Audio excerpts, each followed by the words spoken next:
നമുക്ക് ആരംഭിക്കാം. നമ്മുടെ ആരാധനയുടെ ആരംഭം പിതാവിൻ്റെയും പുത്രൻ്റെയും പരിശുദ്ധാത്മാവിൻ്റെയും നാമത്തിൽ തന്നെ. ആമേൻ. പ്രാർത്ഥിക്കാം. കരുണയും സ്നേഹവും നിറഞ്ഞ ഞങ്ങളുടെ സ്വർഗീയ പിതാവേ, കർത്താവേ, വിശുദ്ധ ദിവസത്തെ ഓർത്ത് ദൈവമേ ഞങ്ങൾക്ക് നന്ദി കരേറ്റുന്നു. കർത്താവേ, ഞങ്ങൾക്കൊരുമിച്ച് അങ്ങയുടെ ആലയത്തിൽ കടന്നു വരുവാനും അങ്ങേ ആത്മാവിലും സത്യത്തിലും ആരാധിപ്പാനും അങ്ങ് ഞങ്ങളെ സഹായിക്കുന്നുവല്ലോ. അങ്ങ് ഞങ്ങളുടെ ജീവിതത്തിൽ നൽകിയിരിക്കുന്ന നന്മകളെയും അനുഗ്രഹങ്ങളെയും ഓർത്ത് യഥാർത്ഥമായിട്ട് ഞങ്ങളെ തന്നെ അങ്ങേക്ക് സമർപ്പിച്ചുകൊണ്ട് അങ്ങേ ആത്മാവിലും സത്യത്തിലും ആരാധനമേ ഈ ആരാധനയിൽ അങ്ങയുടെ ദിവ്യമായ സാന്നിധ്യം അനുഭവിച്ചറിയുവാനും കർത്താവ് നൽകുന്ന ശാന്തിയും സമാധാനവും അനുഭവിക്കുവാനും കർത്താവെ ഞങ്ങളെ അവിടുന്ന് സഹായിക്കണമേ എന്നപേക്ഷിക്കുന്നു. ആദ്യോടന്തം തിരുസാന്നിധ്യം ഞങ്ങളോട് കൂടെ ഇരുന്ന് വഴി നടത്തണമേ. യേശു ക്രിസ്തുവിൻ്റെ ധന്യമുള്ള നാമത്തിൽ തന്നെ. ആമേൻ. ദൈവനാമ സ്തുതിക്കും മഹത്വത്തിനുമായി 167 ഗീതം പാടാം. ഗീതം 167. തോഴരെ രക്തമൊഴുക്കിയ നൽബലിയാടും.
ക്രിസ്തുവേശുവിൽ വിശുദ്ധീകരിക്കപ്പെട്ടവരും വിളിക്കപ്പെട്ട വിശുദ്ധന്മാരും ആയുള്ളവരെ, ദൈവത്തിനു മുമ്പിൽ പ്രാർത്ഥനയോടുകൂടെ എത്തുവാൻ നിങ്ങളുടെ ഹൃദയങ്ങളെ ഉയർത്തുവിൻ.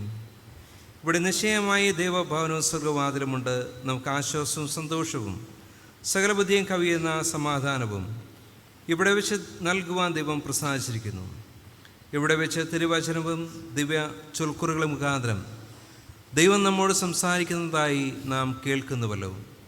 ഇങ്ങനെ നമ്മോട് സമീപിച്ചു വന്നിരിക്കുന്ന ദൈവത്തോട് നാമും അണഞ്ഞു ചെന്ന് നമ്മുടെ കൃതജ്ഞതാ സ്തോത്രങ്ങൾ അർപ്പിക്കുന്നത് യോഗ്യവും ന്യായവും ആകുന്നു. എന്നാലും നാം പാപം ചെയ്തു പോയിട്ടുള്ളവരും ദൈവത്തിൻ്റെ പരിശുദ്ധ സാന്നിധ്യത്തിൽ നിൽപ്പാൻ യോഗ്യതയില്ലാത്തവരും ആണെന്നോർത്ത് പരമാർത്ഥമായ അനുതാപത്തോടെ നാം നമ്മുടെ പാപം ഏറ്റുപറയുക. നമുക്കെല്ലാവർക്കും മുട്ടുകളെ മടക്കാം. നമ്മെ തന്നെ പൂർണ്ണമായിട്ട് ദൈവത്തിൻ്റെ സന്നിധിയിൽ വിനയപ്പെടുത്താം. കഴിഞ്ഞ രാശപ്പെട്ടക്കാലം മുഴുവൻ കർത്താവിൻ്റെ ദിവ്യമായ സാന്നിധ്യവും കൂട്ടായ്മയും പരിപാലനവും നമ്മോട് കൂടെയിരുന്നു. നമ്മുടെ ജീവിതത്തിൽ പലപ്പോഴും ദൈവത്തിൽ നിന്നും അകന്നു പോവുകയും നമ്മുടേതായിട്ടുള്ള സ്വാർത്ഥ ചിന്തകൾക്കും ഇഷ്ടങ്ങൾക്കും താല്പര്യങ്ങൾക്കും ഒക്കെ അനുസരിച്ച് നമ്മുടെ ജീവിതത്തെ നയിക്കുകയും നമ്മുടെ ജീവിതത്തിൽ വന്നു പോയിരിക്കുന്ന എല്ലാവിധമായിട്ടുള്ള കുറ്റങ്ങളെയും കുറവുകളെയും ഒക്കെ നമുക്ക് ഈ സമയത്ത് ദൈവസന്നിധിയിൽ ഓർക്കാം. എന്നാൽ എപ്പോഴും നമ്മുടെ മടങ്ങി വരവിന് വേണ്ടി കാത്തിരിക്കുന്ന, നമ്മെ സ്നേഹിക്കുന്ന ആ കർത്താവ് നമ്മുടെ എല്ലാ കുറ്റങ്ങളും കുറവുകളും ക്ഷമിച്ച് തന്നിലേക്ക് ചേർക്കുവാനായിട്ട് ആഗ്രഹിക്കുന്നു. അതുകൊണ്ട് നമ്മെ തന്നെ പൂർണ്ണമായിട്ട് ദൈവത്തിൻ്റെ സന്നിധിയിൽ വിനയപ്പെടുത്താം. നമ്മുടെ പാപങ്ങളെക്കാൾ വലുതാണ് ദൈവത്തിൻ്റെ സ്നേഹം. നമ്മുടെ തിന്മകളേക്കാൾ വലുതാണ് ദൈവത്തിൻ്റെ കൃപയും ദയയും. അതുകൊണ്ട് നമ്മെ തന്നെ പൂർണ്ണമായിട്ട് ദൈവത്തിൻ്റെ സന്നിധിയിൽ സമർപ്പിക്കാം. ആ കാരുണ്യവാനായ സ്നേഹവാനായ ദൈവത്തിലേക്ക് നമ്മുടെ എല്ലാവിധമായിട്ടുള്ള കുറവുകളെയും പോരായ്മകളെയും നമുക്ക് ഈ സമയത്ത് ഏറ്റുപറയാം. അല്പസമയത്ത് നമുക്ക് മൗനമായിട്ട് നമ്മെ തന്നെ ദൈവത്തിൻ്റെ സന്നിധിയിൽ സമർപ്പിച്ചുകൊണ്ട് പ്രാർത്ഥനയോടുകൂടി ആയിരിക്കാം. അനുതാപ ഹൃദയത്തോടുകൂടി 9ാമത്തെ ഗീതം നമുക്ക് ആലപിക്കാം. എഴുന്നു ഞാൻ, എഴുന്നു ഞാൻ.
പാടസിന് പിറകിലുള്ള 4ാമത്തെ അനുതാപ പ്രാർത്ഥനയിൽ നമുക്ക് പങ്കുചേരാം. സ്വർഗ്ഗസ്ഥ പിതാവേ, അരിശപ്പാവയുടെ അടിയങ്ങൾ തിരുമ്പിൽ സങ്കടത്തോടെ സ്വീകരിക്കുന്നത് കൃപയോടെ കേൾക്കണമേ. ഞങ്ങൾ തിരുകൽപ്പനകൾ പലപ്പോഴും പലവിധത്തിൽ ലംഘിച്ചിരിക്കുന്നു. ആഘാത വിചാരങ്ങളാലും വാക്കുകളാലും ക്രിയകളാലും പലവിധേന അവിശ്വാസം, നാന്ദികേട്, ചതി എന്നിവയാലും വീണ്ടും പോലെ സഹോദരന്മാരെ സ്നേഹിക്കാതിരുന്നതിനാലും വളരെ പാപം ചെയ്തിരിക്കുന്നു. അതുകൊണ്ട് നിത്യമരണത്തിന് കൂടെ യോഗ്യരായി തീർന്നിരിക്കുന്നു. ഈ സകല പാപങ്ങൾ നിമിത്തം ഞങ്ങൾക്ക് അനുതാപവും മനോവേദനയുമുണ്ട്. ഞങ്ങളുടെ കടങ്ങളെ കവിയുന്ന ദൈവകൃപയാൽ ഉണ്ടായിരുന്നതും യേശു ക്രിസ്തു മുഖാന്തരം സാധ്യമായതുമായ വിലയേറെ വീണ്ടെടുപ്പില്ലാതെ ഞാൻ യാതൊരു ആശ്വാസ വഴിയും കാണുന്നു. അതുകൊണ്ട് ഞങ്ങളുടെ സർവ്വപാപം സൂചനമായി ക്ഷമിച്ച് തിരുകൂട്ടായ്മ ഞങ്ങളെ ചേർത്ത് ജീവന്റെ പുതുക്കത്തിലും പ്രതിജ്ഞയോടു കൂടെയും തിരുസേവ ചെയ്യുവാൻ പരിശുദ്ധാത്മനെ ഞങ്ങൾ വിശദീകരിക്കണമെന്ന് വിനയമായി അപേക്ഷിക്കുന്നു. ആമേൻ. പാപത്തെ ഓർത്ത് യഥാർത്ഥമായി ദുഃഖിച്ച് പശ്ചാത്താപപ്പെടുന്നവരും നമ്മുടെ വീണ്ടെടുപ്പുകാരനായ ക്രിസ്തുവിൽ നിർവ്യാജ്യം വിശ്വസിക്കുന്നവരും ആയുള്ളവരെ, മനസ്സും ജീവിതവും പുതുക്കപ്പെടണമെന്ന് ആഗ്രഹിക്കുന്നവർക്കെല്ലാവർക്കും പാപമോചനമുണ്ടെന്ന് വിശുദ്ധ സുവിശേഷത്തിൽ പറഞ്ഞിരിക്കുന്ന ആശ്വാസകരമായ സ്ഥിരവചനങ്ങൾ കേട്ടുകൊള്ളുവിൻ. സർവശക്തനായ ദൈവത്തിന് നമ്മോട് കരുണ തോന്നിയിട്ട് നമ്മുടെ അതിക്രമ നിമിത്തം മരണത്തിനേൽപ്പിച്ചും നമ്മുടെ നീതീകരണത്തിനായി ഉയർപ്പിച്ചുമിരിക്കുന്ന തൻ്റെ വാത്സല്യപുത്രനായ യേശു ക്രിസ്തു മുഖാന്തരം നമ്മുടെ സർവ്വപാപങ്ങളെയും ക്ഷമിച്ചു തരുന്നു. അതുകൊണ്ട് യേശു ക്രിസ്തു തിരുസഭയ്ക്ക് നൽകിയിരിക്കുന്ന അധികാരത്തിനും കൽപ്പനയ്ക്കും അനുസാരമായി പിതാവ്, പുത്രൻ, പരിശുദ്ധാത്മാവ് എന്ന ദൈവനാമത്തിൽ ഞാൻ നിങ്ങളുടെ സർവ്വപാപങ്ങളുടെയും മോചനത്തെ നിങ്ങളോട് അറിയിക്കുന്നു. എന്നാൽ അനുതാപം ഇല്ലാത്തവരും അവിശ്വാസികളും ആയവരുടെ പാപങ്ങൾ അവരെ നിർത്തിയിരിക്കുന്നു എന്നും അവർ മനസ്സ് തിരിയാത്ത പക്ഷം ദൈവത്തിൻ്റെ കോപം അവരുടെ മേൽ വസിക്കും എന്നുകൂടി അറിയിക്കുന്നത് നമ്മുടെ കർത്താവും രക്ഷകനുമായ യേശു ക്രിസ്തുവിൻ്റെ നാമത്തിലും തിരുകൽപ്പന പ്രകാരവുമാകുന്നു. ആമേൻ. നമുക്ക് ദൈവത്തിന് സ്തോത്രം അർപ്പിച്ച് പ്രാർത്ഥിക്കാം. സർവശക്തനായ ദൈവമേ, മനസ്സിലുള്ള പിതാവേ, ഞങ്ങളോട് സകല മനുഷ്യരോടും കാണിച്ചു വരുന്ന ദയാ വാത്സല്യങ്ങൾക്കായി കൊള്ളരുതാത്ത ഞങ്ങൾ ഉള്ളഴിഞ്ഞ് നന്ദി ഏറ്റവും താഴ്മയിൽ അർപ്പിച്ചുകൊള്ളുന്നു. നിങ്ങളെ സൃഷ്ടിച്ചതിനും പരിപാലിച്ചു വരുന്നതിനും ഈ ആയുസ്സിൽ അനുഗ്രഹിച്ചതിനും ഞങ്ങൾ തിരുനാമത്തിന് സ്തോത്രം അർപ്പിക്കുന്നു. എന്നാൽ എല്ലാറ്റിനും മീതെ ഞങ്ങളുടെ കർത്താവായ യേശു ക്രിസ്തു മുഖാന്തരം ലോകത്തെ വീണ്ടെടുത്ത അമൂല്യ സ്നേഹം നിമിത്തവും തിരുവചന വിശുദ്ധ ചൊൽക്കുറികൾ യേശു ക്രിസ്തു മുഖാന്തരം ലഭിക്കാനുള്ള തേജസ്സിൻ്റെ പ്രത്യാശ എന്നിവ ഞങ്ങൾക്ക് നൽകിയ നിമിത്തവും ഞങ്ങൾ തിരുനാമത്തെ വാഴ്ത്തുന്നു. ആമേൻ. കർത്താവേ, ഞങ്ങൾക്ക് കപടമില്ലാത്ത അധരങ്ങളും ശുദ്ധവും നിർമ്മലവുമായ മനസ്സും തരണമേ. ഞങ്ങളുടെ പ്രവൃത്തികളൊക്കെയും ചുവളതാക്കണമേ. ഞങ്ങൾക്ക് താഴ്മ, ശാന്തി, ഇന്ദ്രിയജയം, ന്യായബോധം, ധൈര്യം എന്നിവ നൽകണമേ. ജ്ഞാനത്തിൻ്റെയും വിവേകത്തിൻ്റെയും ആത്മാവിനെയും ദയ, ഭക്തി, ദൈവഭയം എന്നിവയുടെ ആത്മാവിനെയും തരണമേ. എല്ലാറ്റിനും മീതെ ദിവ്യസ്നേഹത്തെ ശ്രേഷ്ഠമായി കരുതുവാൻ തിരുമുമ്പിൽ അനുതാപവും താഴ്മയുമുള്ള ഒരു ഹൃദയം ഞങ്ങൾക്ക് നൽകണമേ. ഞങ്ങളോട് കരുണ കാണിക്കണമേ എന്ന് ഞങ്ങളുടെ കർത്താവായ യേശു ക്രിസ്തുവിൻ്റെ നാമത്തിൽ വണക്കമായി അപേക്ഷിക്കുന്നു. ആമേൻ. നാം നിൽക്കുമ്പോൾ തന്നെ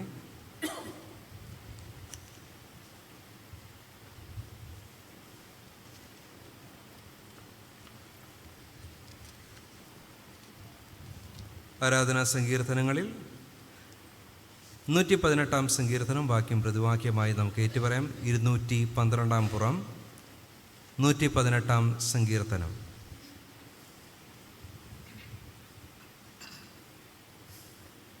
യഹോവ എൻ്റെ ബലവും എൻ്റെ കീർത്തനവുമാകുന്നു. ഉല്ലാസത്തിൻ്റെയും ജയത്തിൻ്റെയും ഘോഷം നീതിമാന്മാരുടെ കൂടാരങ്ങളിലുണ്ട്. യഹോവയുടെ വലങ്കൈ ഉയർന്നിരിക്കുന്നു. ഞാൻ മരിക്കുകയല്ല, ഞാൻ ജീവനോടെ ഇരുന്ന് യഹോവ എന്നെ കഠിനമായി ശിക്ഷിച്ചു. നീ എനിക്ക് ഉത്തരമരളി എൻ്റെ രക്ഷയായി തീർന്നിരിക്കയാൽ വീട് പണിയുന്നവർ തള്ളിക്കളഞ്ഞ കല്ല് ഇത് യഹോവയാൽ സംഭവിച്ചു. ഇത് യഹോവ ഉണ്ടാക്കിയ ദിവസം. യഹോവയെ ഞങ്ങളെ രക്ഷിക്കണമേ. യഹോവയുടെ നാമത്തിൽ വരുന്നവൻ വാഴ്ത്തപ്പെട്ടവൻ. നീ എൻ്റെ ദൈവമാകുന്നു, ഞാൻ നിനക്ക് സ്തോത്രം ചെയ്യും. യഹോവയ്ക്ക് സ്തോത്രം ചെയ്യുവിൻ, അവൻ നല്ലവനല്ലോ.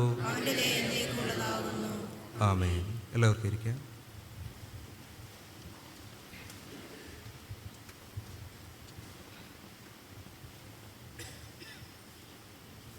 വേദപാഠഭാഗങ്ങൾ വായിച്ചു കേൾക്കുന്നതിന് മുമ്പായി 33-ാം ഗീതത്തിൻ്റെ 1-ാമത്തെയും 2-ാമത്തെയും ചരണങ്ങൾ പാടാം. 33-ാം ഗീതത്തിൻ്റെ 1-ാമത്തെയും 2-ാമത്തെയും ചരണം. എൻ നാമത്തെ പ്രശംസിപ്പാൻ ഒരുക്കിയിട്ടുള്ള ജാതി.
സഭയ്ക്കിരിക്കാം.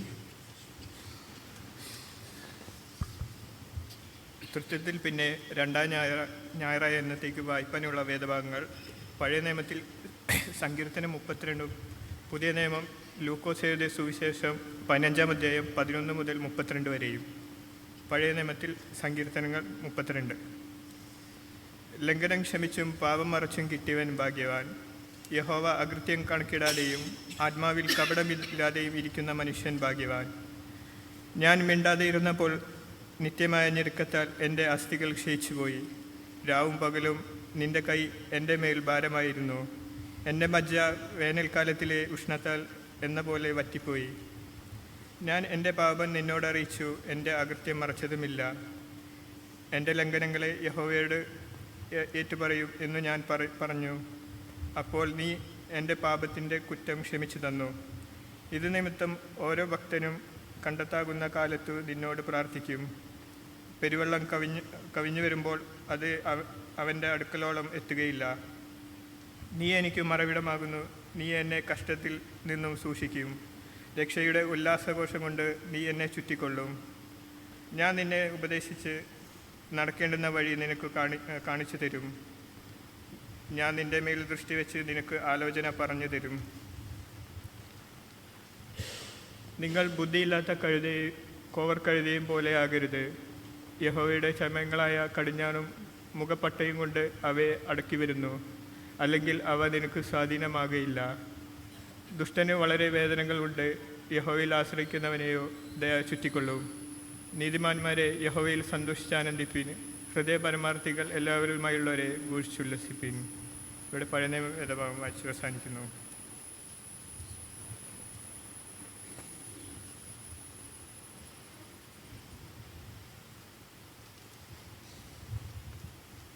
പുതിയ നിയമ വേദപാഠഭാഗം വായിച്ചു കേൾക്കുന്നതിന് മുമ്പായി നാം പാടിയ 33-ാം ഗീതത്തിൻ്റെ 5-ാമത്തെ ചരണം പാടാം. 33-ാം ഗീതത്തിൻ്റെ 5-ാമത്തെ ചരണം. എന്നെ വിളിച്ച മൂലമോ എനിക്കായി നിൻ പ്രയാസം.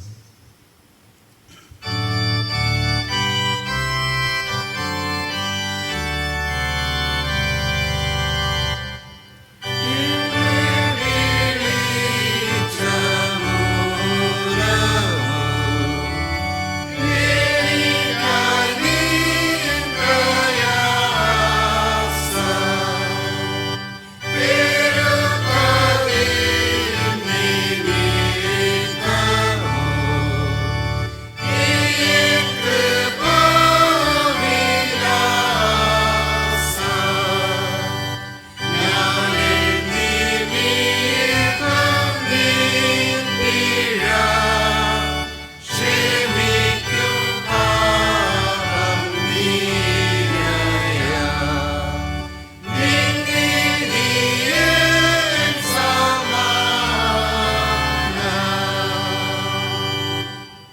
എല്ലാവർക്കും ഇരിക്കാം. പുതിയ നിയമ വേദഭാഗം ലൂക്കോസ് എഴുതിയ സുവിശേഷം 15-ാം അധ്യായം 11 മുതൽ 32 വരെയുള്ള വാക്യങ്ങൾ. പിന്നെയും അവൻ പറഞ്ഞത്, ഒരു മനുഷ്യന് 2 പുത്രന്മാർ ഉണ്ടായിരുന്നു. അവരിൽ ഇളയവൻ അപ്പനോട്, അപ്പ, വസ്തുവിൽ എനിക്ക് വരേണ്ടുന്ന പങ്കു തരണമേ എന്ന് പറഞ്ഞു. അവൻ അവർക്കും മുതൽ പകുത്തു കൊടുത്തു. ഏറെ നാൾ കഴിയും മുൻപേ ഇളയ മകൻ സകലവും സ്വരൂപിച്ചു ദൂരദേശത്തേക്ക് യാത്രയായി. അവിടെ ദുർനടപ്പുകാരനായി ജീവിച്ചു. വസ്തു നാനാവിധമാക്കി കളഞ്ഞു. എല്ലാം ചെലവച്ച ശേഷം ആ ദേശത്തേക്ക് കഠിനക്ഷാമം ഉണ്ടായിട്ട് അവന് മുട്ടു വന്നു തുടങ്ങി. അവൻ ആ ദേശത്തിലെ പൗരന്മാരിൽ ഒരുത്തനെ ചെന്ന് ആശ്രയിച്ചു. അവനെ തൻ്റെ വയലിൽ പന്നികളെ മേയ്പ്പാൻ അയച്ചു. പന്നി തിന്നുന്ന വാളവരെ കൊണ്ട് വയറു നിറപ്പാൻ അവൻ ആഗ്രഹിച്ചു. എങ്കിലും ആരും അവന് കൊടുത്തില്ല. അപ്പോൾ സുബോധം വന്നിട്ട് അവൻ, എൻ്റെ അപ്പൻ്റെ എത്ര കൂലിക്കാർ ഭക്ഷണം കഴിച്ചു ശേഷിപ്പിക്കുന്നു, ഞാനോ വിശപ്പ് കൊണ്ട് നശിച്ചു പോകുന്നു. ഞാൻ എഴുന്നേറ്റ് അപ്പൻ്റെ അടുക്കൽ ചെന്ന് അപ്പനോട്, അപ്പ, ഞാൻ സ്വർഗത്തോടും നിന്നോടും പാപം ചെയ്തിരിക്കുന്നു. ഇനി നിൻ്റെ മകൻ എന്ന പേരിന് ഞാൻ യോഗ്യനല്ല. നിൻ്റെ കൂലിക്കാരിൽ ഒരുത്തനെ പോലെ എന്നെ ആക്കണമേ എന്ന് പറയും എന്ന് പറഞ്ഞു. അങ്ങനെ അവൻ എഴുന്നേറ്റ് അപ്പൻ്റെ അടുക്കൽ പോയി. ദൂരത്തു നിന്ന് തന്നെ അപ്പൻ അവനെ കണ്ടു മനസ്സലിഞ്ഞ് ഓടിച്ചെന്ന് അവൻ്റെ കഴുത്തു കെട്ടിപ്പിടിച്ച് അവനെ ചുംബിച്ചു. മകൻ അവനോട്, അപ്പ, ഞാൻ സ്വർഗത്തോടും നിന്നോടും പാപം ചെയ്തിരിക്കുന്നു. ഇനി നിൻ്റെ മകൻ എന്നും വിളിക്കപ്പെടുവാൻ യോഗ്യനല്ല എന്ന് പറഞ്ഞു. അപ്പൻ തൻ്റെ ദാസന്മാരോട്, വേഗം മേൽത്തരമായ അങ്കി കൊണ്ടുവന്ന് ഇവനെ ധരിപ്പിപ്പിൻ. ഇവൻ്റെ കൈക്കു മോതിരവും കാലിനു ചെരുപ്പും ഇടുവിപ്പിൻ. തടിച്ച കാളക്കുട്ടിയെ കൊണ്ടുവന്ന് അറപ്പിൻ. ഞാൻ തിന്ന് ആനന്ദിക്കുക. ഈ എൻ്റെ മകൻ മരിച്ചവനായിരുന്നു, വീണ്ടും ജീവിച്ചു. കാണാതെ പോയിരുന്നു, കണ്ടു കിട്ടിയിരിക്കുന്നു എന്ന് പറഞ്ഞു. അങ്ങനെ അവർ ആനന്ദിച്ചു തുടങ്ങി. അവൻ്റെ മൂത്ത മകൻ വയലിലായിരുന്നു. അവൻ വന്നു വീട്ടിനോട് അടുത്തപ്പോൾ വാദ്യവും നൃത്തഘോഷവും കേട്ടു.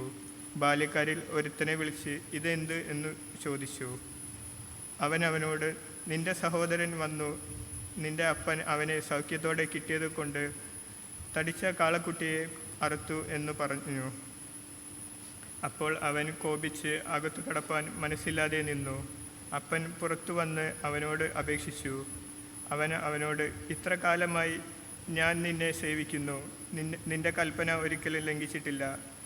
എന്നാൽ എൻ്റെ ചങ്ങാതികളുമായി ആനന്ദിക്കേണ്ടതിനു നീ ഒരിക്കലും എനിക്ക് ഒരു ആട്ടിൻകുട്ടിയെ തന്നിട്ടില്ല. വേശ്യമാരോടുകൂടി നിന്റെ മുതൽ തിന്നുകളഞ്ഞ ഈ നിന്റെ മകൻ വന്നപ്പോഴേക്കോ തടിച്ച കാളക്കുട്ടിയെ അവനു വേണ്ടി അറുത്തുവല്ലോ എന്ന് ഉത്തരം പറഞ്ഞു. അതിന് അവനോട്, മകനെ, നീ എപ്പോഴും എന്നോട് കൂടെ ഇരിക്കുന്നുവല്ലോ. എനിക്കുള്ളതെല്ലാം നിൻ്റേതാകുന്നു. നിന്റെ ഈ സഹോദരനോ മരിച്ചവനായിരുന്നു, വീണ്ടും ജീവിച്ചു. കാണാതെ പോയിരുന്നു, കണ്ടു കിട്ടിയിരിക്കുന്നു. ആകയാൽ ആനന്ദിച്ചു സന്തോഷിക്കേണ്ടത് ആവശ്യമായിരുന്നു എന്ന് പറഞ്ഞു. ഇവിടെ വേദഭാഗങ്ങൾ വായിച്ചവസാനിക്കുന്നു.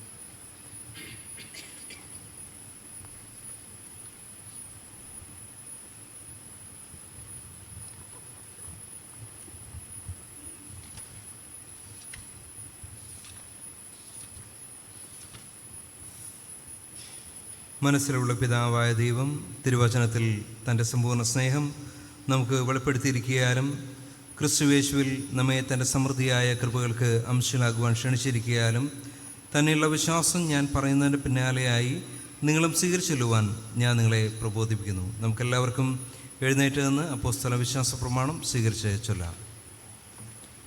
സ്വർഗങ്ങൾക്കും ഭൂമിക്കും സൃഷ്ടാവായി സർവശക്തനായ പിതാവായിരിക്കുന്ന ദൈവത്തിങ്കൽ ഞാൻ വിശ്വസിക്കുന്നു. അവൻ്റെ ഏകപുത്രനായ നമ്മുടെ കർത്താവായ യേശു ക്രിസ്തുവിൽ ഞാൻ വിശ്വസിക്കുന്നു.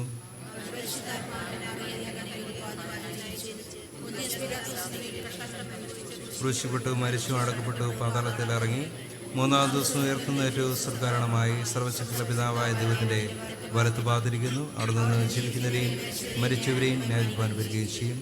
പരിശുദ്ധാത്മാനും ശുദ്ധന്മാരുടെ കൂട്ടായ്മയെന്ന് ശുദ്ധ സാധാരണ സഭയിലും പാപമോചനത്തിലും ശരീരത്തോടെ ജീവിച്ചെഴുന്നേൽക്കുന്നതിലും നിത്യജീവങ്കിലും ഞാൻ വിശ്വസിക്കുന്നു.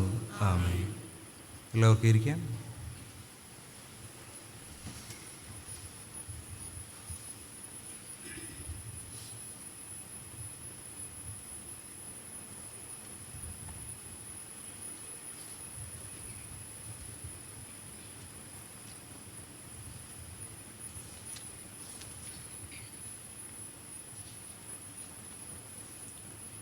സഭയോട് അറിയിപ്പാനായിട്ടുള്ള കാര്യങ്ങൾ. കഴിഞ്ഞ ആഴ്ചയിൽ പൊതുവഴിപാടായിട്ട് ലഭിച്ചത് 8,989 രൂപ. പൂർഫണ്ടിലേക്ക് ലഭിച്ചത് 1,340 രൂപ. ജന്മദിന സ്തോത്രദാനമായിട്ട് ലഭിച്ചത് 5,100 രൂപ. സൺഡേ സ്കൂൾ ഓഫർട്ടറി ആയിട്ട് ലഭിച്ചത് 524 രൂപ. അങ്ങനെ ആകെ 15,953 രൂപ. ലേലം ഇനത്തിൽ ലഭിച്ചത് 200 രൂപ. കഴിഞ്ഞ വെള്ളിയാഴ്ച പ്രാർത്ഥനയിൽ സ്തോത്രകാഴ്ചയായിട്ട് ലഭിച്ചത് 410 രൂപ. ഒരു വ്യക്തി പവർ ഫണ്ടിലേക്ക് സംഭാവനയായിട്ട് നൽകിയത് 500 രൂപ. മറ്റൊരു കുടുംബം തിരുവത്താഴ വസ്തുക്കൾ വാങ്ങിക്കുന്നതിന് വേണ്ടി നൽകിയത് 300 രൂപ. ഈ പ്രിയപ്പെട്ട മക്കളെ ദൈവം ധാരാളമായിട്ട് അനുഗ്രഹിക്കട്ടെ.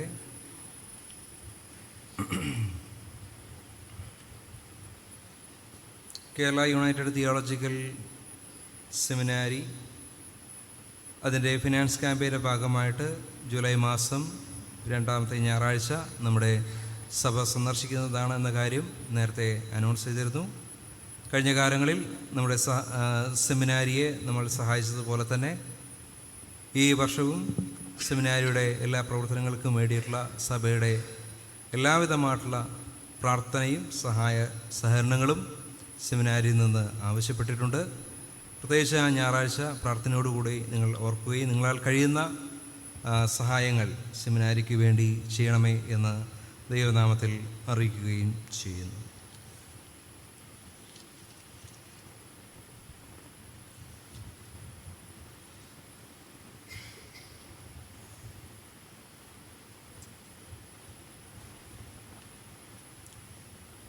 തിരുവത്താഴ പരസ്യം.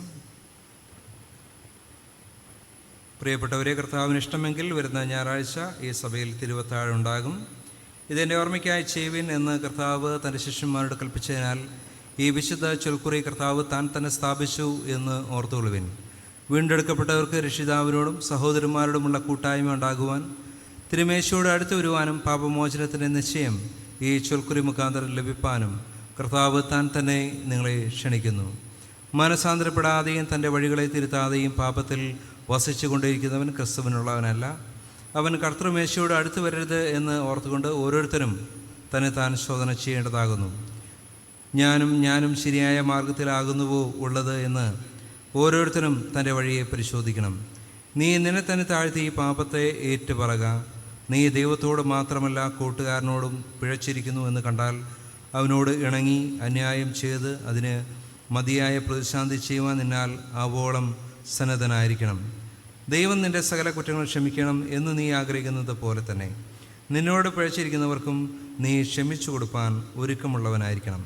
പാപങ്ങളെ ക്ഷമിച്ച് ഹൃദയത്തെ പുതുക്കുന്ന ദൈവത്തിങ്കിലേക്ക് ഓരോരുത്തരും തിരിഞ്ഞു ചെന്ന് സ്തോത്രത്തോടെ കർത്താവിൻ്റെ മേശയോട് അടുത്ത് വരിക.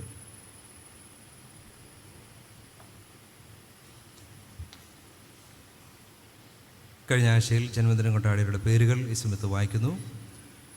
Aneesh Jose Kumar Chirakkal, Stevin Shelton Kothayath, Ethan Elvis Chittayakam, Edward Christopher Chittayakam, Rinisha Jancy Pantharath, Gladys Olson Chittayakam, Fritz Percival Kanakkassery, Ratna Prameela Amenkara, Ramola Evelyn Foster Parangath, Shalomi Rajan MK, Reena Rajan Veroor, Augustine Ponnankuzhi, Sherin Kumar Pradeep Thekkancherry, Jithin Paul Pandaraparambil, Vincent James Mannamparambil, Femina Sheeba Panthalath, Albin Isaac Pandaraparambil, Anu Prajeesha Vilayil, Clement Vijayakumar Thottiparambil, Savitha Joseph Panthalath, Biju Stanley Chittayakam, Rubina Thomas Arukandan, Vitty Varghese Kalarikkal, Linda Catherine Anthooruvalappil, PK Cheriyan Pulikkottil, Liji Anilkumar Thayyil, Joy Augustine Muthiravalappil. ഈ പ്രിയപ്പെട്ടവരെ നമുക്ക് പ്രാർത്ഥനയിൽ ഓർക്കാം. അതുപോലെ വിവാഹ വാർഷികം കൊണ്ടാടിയവരെയും മറ്റ് പലവിധമായിട്ടുള്ള ദൈവകൃപകൾ അനുഭവിച്ചവരെ നമുക്ക് ഈ സമയത്ത് ദൈവസന്നിധിയിൽ ഓർക്കാം. 348 ഗീതത്തിൻ്റെ 4-ാമത്തെയും 5-ാമത്തെയും ചരണങ്ങൾ പാടാം. 348 ഗീതത്തിൻ്റെ 4-ാമത്തെയും 5-ാമത്തെയും ചരണം. സുഖാസുഖങ്ങളിൽ രണത്തിലും സദാ.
പ്രാർത്ഥിക്കുക.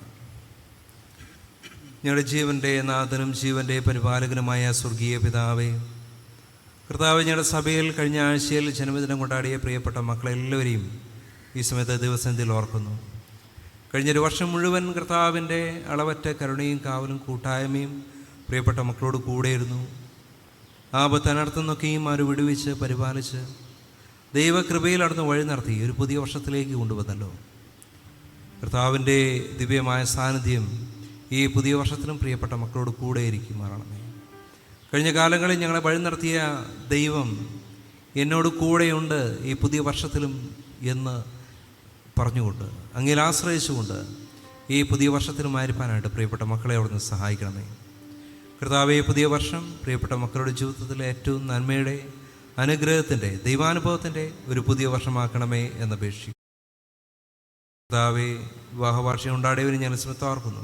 കുടുംബജീവിതത്തിൽ ഒരു പുതിയ വർഷത്തിലേക്ക് കടന്നു വരുവാനായിട്ട് കർത്താവ് അവിടുന്ന് സഹായിച്ചു.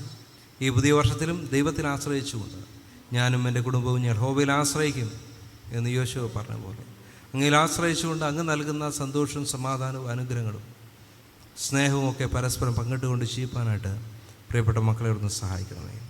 പലവിധമായിട്ടുള്ള ദൈവകൃപകൾ, നന്മകൾ അനുഭവിച്ചുകൊണ്ട് അങ്ങയുടെ സന്നിധി നന്ദിയോടുകൂടി ആയിരിക്കുന്ന എല്ലാവരും ഞങ്ങൾ ശ്രദ്ധ ഓർക്കുന്നു. കർത്താവ് കൂടെ ഇരിക്കണമേ, അവിടുന്ന് അനുഗ്രഹിക്കണമേ. പ്രാർത്ഥന കേൾക്കുന്നതിനായി സ്തോത്രം. യേശു ക്രിസ്തുവിൻ്റെ ധന്യമുള്ള നാമത്തിൽ തന്നെ ആമേൻ.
നമ്മുടെ കർത്താവായ യേശു ക്രിസ്തുവിൻ്റെ കൃപയും ദൈവത്തിൻ്റെ സ്നേഹവും പരിശുദ്ധാത്മാവിൻ്റെ കൂട്ടായ്മയും കാവലും നിങ്ങളോട് കൂടെ എന്നും എല്ലായ്പ്പോഴും ഉണ്ടായിരിക്കുമാറാകട്ടെ.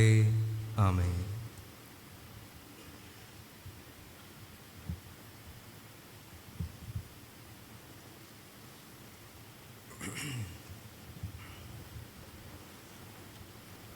നമ്മുടെ വഴിപാടുകളെ ദിവസത്തിൽ സമർപ്പിക്കുമ്പോൾ 160 ഗീതം പാടാം. ഗീതം 160. വിശുദ്ധ ദൃഷ്ടികൾ അഹോ അഴുക്കുകൾ.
നമുക്ക് ഈ വഴിപാടുകളെ ദിവസത്തിൽ സമർപ്പിച്ചുകൊണ്ട് പ്രാർത്ഥിക്കാം.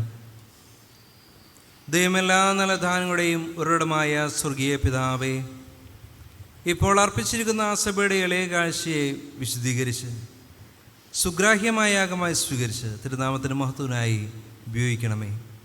പിതാവേ, ഞങ്ങളുടെ കർത്താവായ യേശു ക്രിസ്തുവിൻ്റെ നാമത്തിൽ ഞങ്ങൾ യാചിക്കുന്നത് കൃപയോടെ കേൾക്കണമേ. ആമേൻ. എല്ലാവർക്കും ഇരിക്കാം.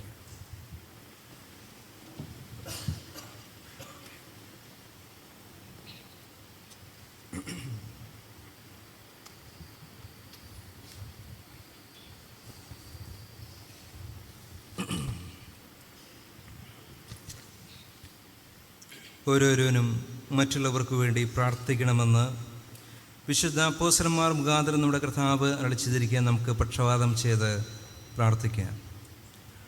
ഓരോ അപേക്ഷയുടെയും പിന്നാലെ കർത്താവെ ഞങ്ങളെ കേൾക്കണമേ എന്ന് സഭയ്ക്ക് പ്രതിവാക്യമായി പറയാം. കർത്താവെ ഞങ്ങളെ കേൾക്കണമേ. സാർവത്രിക തിരുസഭയ്ക്ക് വേണ്ടി നാം പ്രാർത്ഥിക്കുക. സർവശക്തനും കാരണവാനുമായ ദൈവമേ, ഞങ്ങളുടെ കർത്താവായ യേശുക്രിസ്തുവിൻ്റെ പിതാവേ, പ്രിയപുത്രനെ വിചാരിച്ച് തിരുസഭയെ കൃപയോടെ കടാക്ഷിക്കണമേ. തിരുവചനത്തിൽ അടങ്ങിയിരിക്കുന്ന ശക്തി, നിർമ്മലത എന്നിവയെ കാത്തുകൊള്ളുവാൻ സഹായിക്കണമേ. പരിശുദ്ധാത്മാവിൻ്റെ സഹായം നൽകി തിരുസഭയുടെ സാക്ഷ്യം സഫലമാക്കണമേ. അന്യമതസ്ഥർക്ക് വിശ്വാസവും മാനസാന്തരവും നൽകുകയും ഇസ്രായേലിൻ്റെ ചിതറിപ്പോയ ആടുകളെ ചേർത്ത് കൊള്ളുകയും ചെയ്യണമേ. ഞെരുക്കത്തിലും പീഡനകളിലും ഇരിക്കുന്ന സഭകളെ ഞങ്ങൾ പ്രത്യേകമായും തിരുമുമ്പിൽ ഓർക്കുന്നു. ആ സഭകൾക്ക് ജ്ഞാനവും ബലവും ലോകത്തെ ജയിക്കുന്ന ജയമായ വിശ്വാസവും നൽകണമേ. ആമേൻ. നമ്മുടെ സഭയ്ക്ക് വേണ്ടിയും നാം പ്രാർത്ഥിക്കുക. കർത്താവെ, ഞങ്ങളുടെ എല്ലാ മിഷൻ സംഘങ്ങളെയും സഭകളെയും ഐക്യസഭ മുഴുവനെയും അനുഗ്രഹിക്കണമേ. ഞങ്ങളുടെ സഭയുടെ മൂപ്പയോഗങ്ങളെയും പരിപാലക സംഘങ്ങളെയും സുന്നതദോസിനെയും തിരുസേവയിലുള്ള എല്ലാ ശുശ്രൂഷകന്മാരെയും പ്രവർത്തകന്മാരെയും പരിശുദ്ധാത്മാനാൽ നടത്തണമേ. ആമേൻ.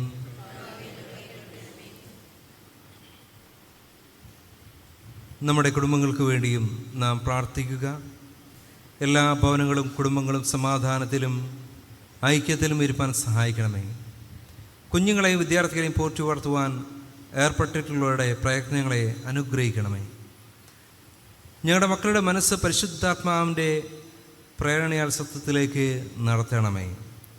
അനാഥർ, വിധവമാർ, അഗതികൾ, പീഡിതർ എന്നിവരെ കാത്തു പുലർത്തണമേ. രോഗികൾക്കും വയോവൃദ്ധന്മാർക്കും മരണം അടുത്തവർക്കും സമീപസ്ഥനാകണമേ. ആമേൻ. നമ്മുടെ രാജ്യത്തിന് വേണ്ടിയും നാം പ്രാർത്ഥിക്കുക.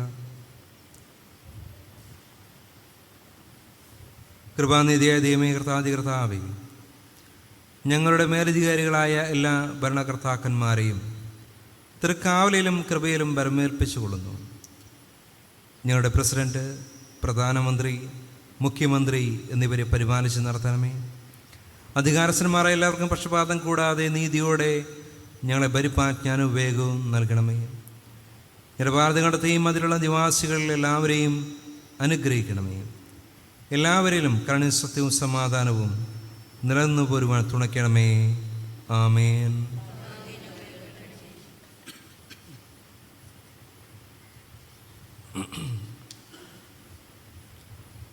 രോഗികൾക്ക് വേണ്ടി നാം പ്രാർത്ഥിക്കുക. നമ്മുടെ അറിവിലും പരിചയത്തിലും ഉള്ള പ്രാർത്ഥിക്കാൻ വേണ്ടി അപേക്ഷിച്ചിട്ടുള്ള പ്രിയപ്പെട്ടവരെല്ലാവരെയും നമുക്ക് ഈ സമയത്ത് ഓർക്കാം. രോഗികളെയും കഷ്ടപ്പെടുന്നവരെയും ഓർത്തുകൊള്ളണമേ.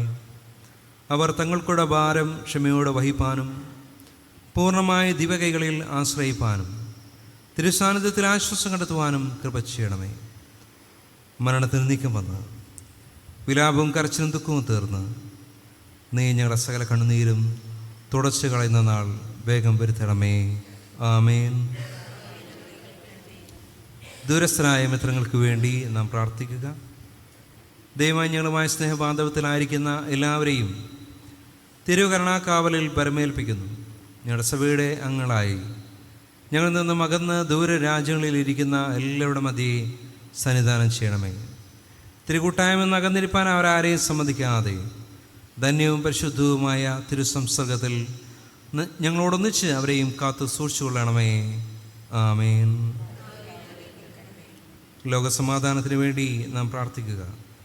സകല മനുഷ്യൻ ഹൃദയത്തിൽ സമാധാനത്തിനായുള്ള ഉണ്മയായ ആകാംക്ഷ ഉജ്ജ്വലിപ്പിക്കണമേ.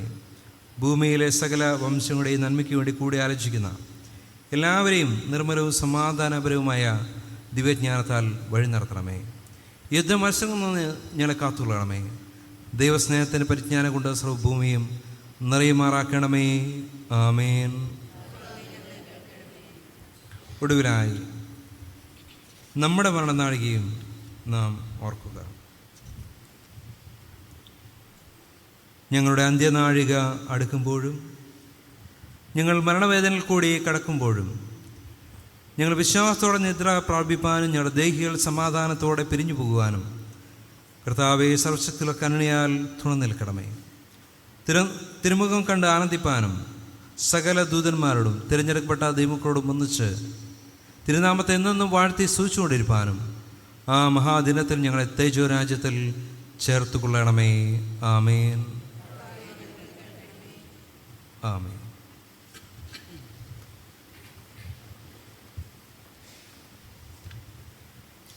തിരുവചന ധ്യാനത്തിന് നമ്മെ തന്നെ ഒരുക്കുന്നതിനായി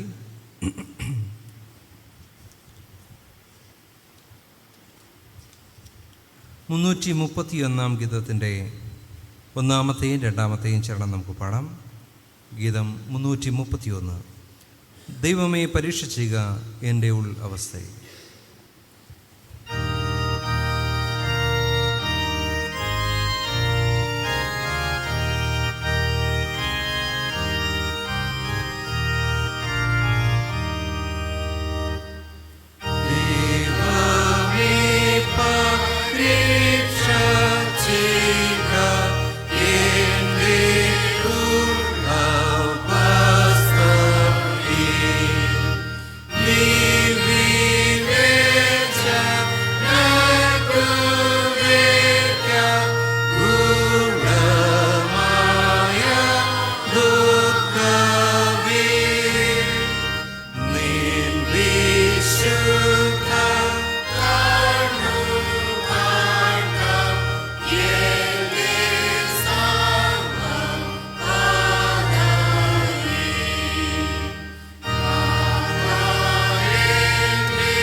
നാം ദൈവത്തിൻ്റെ സന്നിധിയിൽ അല്പസമയം മൗനമായി നിന്ന് ദൈവത്തെ വാഴ്ത്തി പരിശുദ്ധാത്മാ മുഖാന്തരം സകല സത്യത്തിലും വഴി നടത്തുവാൻ അപേക്ഷിക്കുക. ഞങ്ങളുടെ പാറയും ഞങ്ങളുടെ വീണ്ടെടുപ്പുകാരുമായ സ്വർഗീയ പിതാവേ, അങ്ങയുടെ ദിവ്യമായ സാന്നിധ്യം ഞങ്ങളോട് കൂടെ നിമിഷങ്ങളിൽ ഇരിക്കുന്നതിനായിട്ട് നന്ദി കരേറ്റുന്നു. അങ്ങേ ആരാധിക്കുവാൻ, അങ്ങേ പാടി സ്തുതിക്കുവാൻ അങ്ങ് ഞങ്ങളെ സഹായിച്ചുവല്ലോ. കർത്താവേ, അല്പസമയം ഞങ്ങളുടെ വചനത്തെ ഞങ്ങൾ ധ്യാനിക്കുമ്പോൾ വചനത്തിലൂടെ സഞ്ചരിക്കുവാനും വചനത്തിലെ ആഴങ്ങളെ ഗ്രഹിക്കുവാനും ഞങ്ങളെ അവിടുന്ന് സഹായിക്കണമേ. പ്രാർത്ഥന കേൾക്കുന്ന കൃപയ്ക്കായി സ്തോത്രം. യേശു ക്രിസ്തുവിൻ്റെ ധന്യമുള്ള നാമത്തിൽ തന്നെ ആമേൻ. എല്ലാവർക്കും ഇരിക്കുക. ദൈവത്തിൻ്റെ പരിശുദ്ധമായ നാമം വാഴ്ത്തപ്പെടുമാറാകട്ടെ. ഒരു വിശുദ്ധ ദിവസം കൂടി നമുക്ക് ദൈവത്തിൻ്റെ സന്നിധിയിലായിരിക്കാനും ദൈവത്തെ ആരാധിപ്പാനും ദൈവം നമ്മെ സഹായിക്കുന്ന കൃപയോർത്ത് നമുക്ക് ദൈവത്തിന് നന്ദി കരേറ്റാം. ഇന്നത്തെ അല്പസമയത്തെ ചിന്തയ്ക്കായിട്ട് നൽകപ്പെട്ടിരിക്കുന്ന ആധാരവചനം 1 യോഹന്നാൻ 1-ാം അധ്യായം 5 മുതൽ 2-ാം അധ്യായം 2 വരെയുള്ള വാക്യങ്ങൾ. 1 യോഹന്നാൻ 1 മുതൽ 2 വരെയുള്ള വാക്യങ്ങൾ. ദൈവം വെളിച്ചമാകുന്നു, അവനിൽ ഇരുട്ട് ഒട്ടുമില്ല എന്നുള്ളത് ഞങ്ങൾ അവനോട് കേട്ട് നിങ്ങളോട് അറിയിക്കുന്ന ദൂതാകുന്നു. അവനോട് കൂട്ടായ്മയുണ്ട് എന്ന് പറയുകയും ഇരുട്ടിൽ നടക്കുകയും ചെയ്താൽ നാം ഭോഷ്ക് പറയുന്നു, സത്യം പ്രവർത്തിക്കുന്നില്ല. അവൻ വെളിച്ചത്തിൽ ഇരിക്കുന്നത് പോലെ നാം വെളിച്ചത്തിൽ നടക്കുന്നുവെങ്കിൽ നമുക്ക് തമ്മിൽ കൂട്ടായ്മയുണ്ട്. അവൻ്റെ പുത്രനായ യേശുവിൻ്റെ രക്തം സകല പാപവും പോക്കി നമ്മെ ശുദ്ധീകരിക്കുന്നു. നമുക്ക് പാപമില്ല എന്ന് നാം പറയുന്നുവെങ്കിൽ നമ്മെ തന്നെ വഞ്ചിക്കുന്നു, സത്യം നമ്മിൽ ഇല്ലാതെയായി. നമ്മുടെ പാപങ്ങളെ ഏറ്റുപറയുന്നുവെങ്കിൽ അവൻ നമ്മോട് പാപങ്ങളെ ക്ഷമിച്ച് സകല അനീതിയും പോക്കി നമ്മെ ശുദ്ധീകരിപ്പാൻ തക്കവണ്ണം വിശുദ്ധനും നീതിമാനും ആകുന്നു. നാം പാപം ചെയ്തിട്ടില്ല എന്ന് പറയുന്നുവെങ്കിൽ അവനെ അസത്യവാദിയാക്കുന്നു, അവൻ്റെ വചനം നമ്മിൽ ഇല്ലാതെയായി. എൻ്റെ കുഞ്ഞുങ്ങളെ, നിങ്ങൾ പാപം ചെയ്യാതിരിപ്പാൻ ഞാനിത് നിങ്ങൾക്ക് എഴുതുന്നു. ഒരുത്തൻ പാപം ചെയ്തു എങ്കിലോ നീതിമാനായ യേശുക്രിസ്തു എന്ന കാരസൻ നമുക്ക് പിതാവിൻ്റെ അടുക്കലുണ്ട്. അവൻ നമ്മുടെ പാപങ്ങൾക്ക് പ്രായശ്ചിത്തം ആകുന്നു, നമ്മുടേതിന് മാത്രമല്ല സർവ്വലോകത്തിൻ്റെയും പാപത്തിന് തന്നെ. ഇന്നത്തെ വേദപാഠഭാഗങ്ങൾ നമ്മൾ വായിക്കുന്ന സമയത്ത് ക്ഷമിക്കുന്നവനായ ഒരു പിതാവായ ദൈവത്തെ നമുക്ക് ഈ ടെസ്റ്റുകളിലെല്ലാം കാണുവാനായിട്ട് സാധിക്കും. 1 യോഹന്നാൻ 1-ാം അധ്യായം അതിൻ്റെ 5-ാം വാക്യം ഇപ്രകാരം പറയുന്നു, ദൈവം വെളിച്ചമാണ്, അവനിൽ ഇരുട്ട് ഒട്ടുമില്ല. യോഹന്നാൻ ഈ ഒരു വാക്യം ഇവിടെ പറയുന്ന സമയത്ത് ദൈവത്തെക്കുറിച്ച് പറയുമ്പോൾ ദൈവം വെളിച്ചമാണ്. ദൈവത്തിൻ്റെ ആ ഒരു ഗുണത്തെ, ക്വാളിറ്റിയെക്കുറിച്ച് പറഞ്ഞുകൊണ്ടാണ് യോഹന്നാൻ ദൈവത്തെക്കുറിച്ച് വിശദീകരിക്കുന്നത്. അതായത് ദൈവം വിശുദ്ധനാണ്, നീതിമാനാണ്, ദൈവം കൃപാലുവാണ്, ദയാലുവാണ്, ദൈവം വീണ്ടെടുക്കുന്നവനാണ്. അങ്ങനെയുള്ള ആ ദൈവം വെളിച്ചമാണ്, പ്രകാശമാണ് എന്ന് യോഹന്നാൻ നമ്മെ ഓർമ്മിപ്പിക്കുന്നു. ഈ ഇരുള് നിറഞ്ഞ, ഈ അന്ധകാരം നിറഞ്ഞ, ഈ പാപം നിറഞ്ഞ, ഈ തിന്മ നിറഞ്ഞ ഈ ലോകത്തിൽ ദൈവം യഥാർത്ഥമായ സനാതനമായ വെളിച്ചമാണ്. ആ വെളിച്ചം സ്നേഹമാണ്, ആ വെളിച്ചം ക്ഷമയുടേതാണ്, ആ വെളിച്ചം ദയയുടെയും കൃപയുടെയുമാണ്, വീണ്ടെടുപ്പാണ് ദൈവം. ഈ വെളിച്ചം നമ്മെ ദൈവത്തിലേക്ക് ആകർഷിക്കുന്ന വെളിച്ചമാണ്. നമ്മുടെ പാപങ്ങളിൽ നിന്നും, നമ്മുടെ ഇരുട്ടിൽ നിന്നും, നമ്മുടെ അന്ധകാരത്തിൽ നിന്നും നമ്മെ വീണ്ടെടുക്കുന്ന വെളിച്ചമാണ് ഈ വെളിച്ചം എന്നതാണ് നമ്മളിന്ന് വായിച്ച് കേട്ടത്. ഒന്നാമതായിട്ട് ഞാൻ ചിന്തിക്കുവാനായിട്ട് ആഗ്രഹിക്കുന്നത് the embrace of the forgiving father. ക്ഷമിക്കുന്നവനായ ദൈവത്തിൻ്റെ ആശ്ലേഷം എന്നതാണ്. ലൂക്കോസ് സുവിശേഷം 15-ാം അധ്യായം 11 മുതൽ 32 വരെയുള്ള വാക്യങ്ങൾ നമ്മൾ വായിച്ചു കേട്ട് മുടിയനായ പുത്രൻ്റെ ഉപമയാണ് നമുക്കവിടെ കാണുവാനായിട്ട് സാധിക്കുന്നത്. ലൂക്കോസ് സുവിശേഷം 15-ാം അധ്യായം നമ്മൾ വായിക്കുന്ന സമയത്ത് അവിടെയൊക്കെ യേശു പറയുന്ന ഒരു വീണ്ടെടുപ്പിൻ്റെ ഉപമകളെയാണ് നമുക്കവിടെ കാണുവാനായിട്ട് സാധിക്കുന്നത്. ആദ്യം 100 ആടുകൾ ഉള്ള ഒരാളുടെ ഒരു ആട് നഷ്ടപ്പെട്ടു പോകുന്ന ഒരു ഉപമ പറയുന്നു. അതിനുശേഷം 10 ദ്രഹ്മയുള്ള ഒരു സ്ത്രീയുടെ 1 നഷ്ടപ്പെട്ടു പോകുന്ന ആ ഉപമയെക്കുറിച്ച് പറയുന്നു. അതിനുശേഷം കർത്താവ് പറയുന്ന അടുത്ത ഉപമയാണ് 2 പുത്രന്മാരുള്ള ഒരു അപ്പന് 2ാമത്തെ മകൻ ആ ഭവനത്തിൽ നിന്ന് നഷ്ടപ്പെട്ടു പോകുന്ന ഒരു കാര്യത്തെക്കുറിച്ച്. അപ്പോൾ ഇതിനെ നമുക്ക് പല രീതിയിൽ മനസ്സിലാക്കുവാനായിട്ട് സാധിക്കും. യേശു എന്തിനാണ് ഈ ലോകത്തിലേക്ക് വന്നിരിക്കുന്നത് എന്നത് യേശു മറ്റുള്ളവരോട് പറയുന്ന ഉപമയിലൂടെ അവർക്ക് പറഞ്ഞു കൊടുക്കുന്ന ഒന്നാണ്. വീണ്ടെടുപ്പാണ് യേശുവിൻ്റെ ദൗത്യം. പിതാവായ ദൈവം യേശുവിന് നൽകിയിരിക്കുന്ന ദൗത്യം എന്ന് പറയുന്നത് വീണ്ടെടുക്കുക എന്നുള്ളതാണ്. അപ്പോൾ ഈ പ്രപഞ്ചത്തെ മുഴുവൻ വീണ്ടെടുക്കുവാനായിട്ട്, ഈ പ്രപഞ്ചത്തിലുള്ള ജീവജാലങ്ങളെ, നഷ്ടപ്പെട്ടു പോയിരിക്കുന്ന, പാപത്തിൻ്റെ വീഴ്ചയിൽ അകപ്പെട്ടു പോയിരിക്കുന്ന ഈ പ്രപഞ്ചത്തെ, അതിൻ്റെ ജീവജാലങ്ങളെ വീണ്ടെടുക്കുവാനായിട്ടുള്ള ദൗത്യം കർത്താവിനുണ്ട്. പിന്നീട് അതാണ് ഈ ആടിൻ്റെ 100 ആടുകളിൽ നിന്ന് 1 നഷ്ടപ്പെട്ടു പോയതിനെ തിരഞ്ഞു പോകുന്ന ഇടയനിലൂടെ കർത്താവ് പറയുന്നത്, ജീവജാലങ്ങളെ, നഷ്ടപ്പെട്ടു പോയിരിക്കുന്ന ജീവജാലങ്ങളെ വീണ്ടെടുക്കുവാനായിട്ടുള്ള ദൈവത്തിൻ്റെ ദൗത്യം. വീണ്ടും നമ്മൾ 10 ദ്രഹ്മയെക്കുറിച്ച് പറയുന്നുണ്ട്. ദ്രഹ്മ എന്ന് പറയുന്നത് നമുക്കറിയാം, നമുക്കത് അചേതന വസ്തുവായിട്ടാണ് നമ്മൾ കാണുന്നത്. അങ്ങനെ അചേതനമായിട്ടുള്ള ഈ ഭൂമിയിലെ അചേതനമായിട്ടുള്ള വസ്തുക്കളെ വീണ്ടെടുക്കുവാനായിട്ടുള്ള ദൈവത്തിൻ്റെ ദൗത്യത്തെയാണ് അത് സൂചിപ്പിക്കുന്നത്.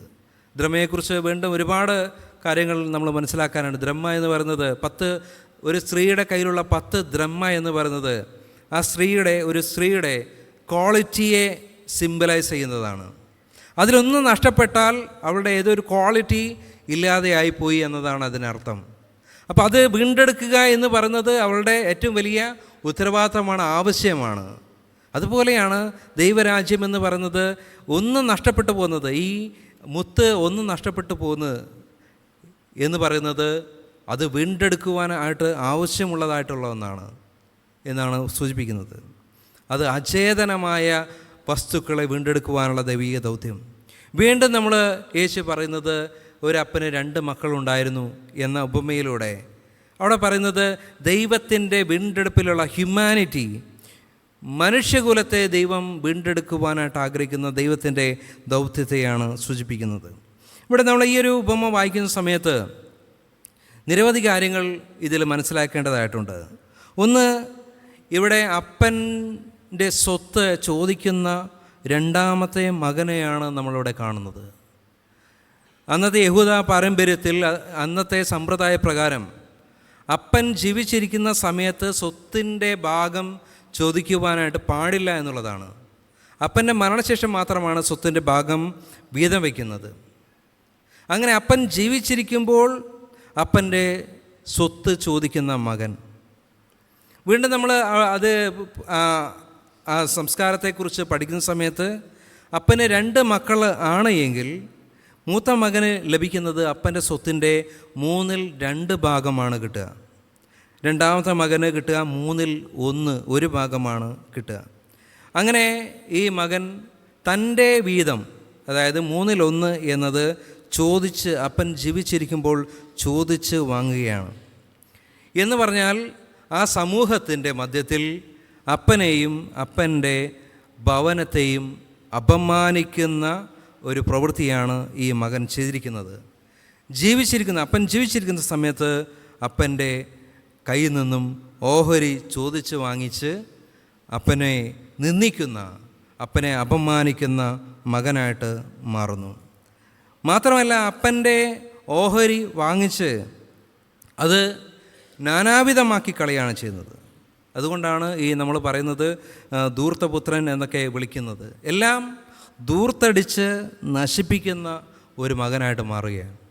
അപ്പോൾ അപ്പൻ്റെ കയ്യിൽ നിന്നും സ്വത്തൊക്കെയും വാങ്ങിച്ച് അവൻ പോകുന്നത് ഈ സമൂഹത്തിലേക്കാണ്. അപ്പോൾ സമൂഹത്തിലേക്ക് ഇറങ്ങി അവൻ ചെയ്യുന്ന എല്ലാ കാര്യങ്ങളുടെയും ലയബിലിറ്റി എന്ന് പറയുന്നത് അപ്പനാണ് വരുന്നത്.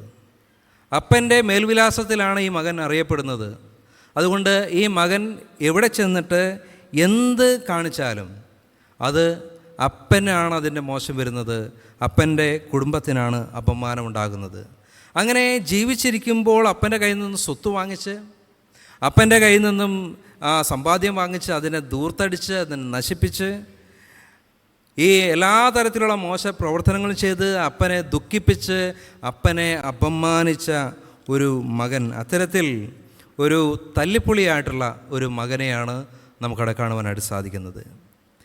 ഈ അപ്പന് ഒരുപാട് അപമാനം മാത്രമല്ല, വേദനകളും ഈ മകൻ ഉണ്ടാക്കി.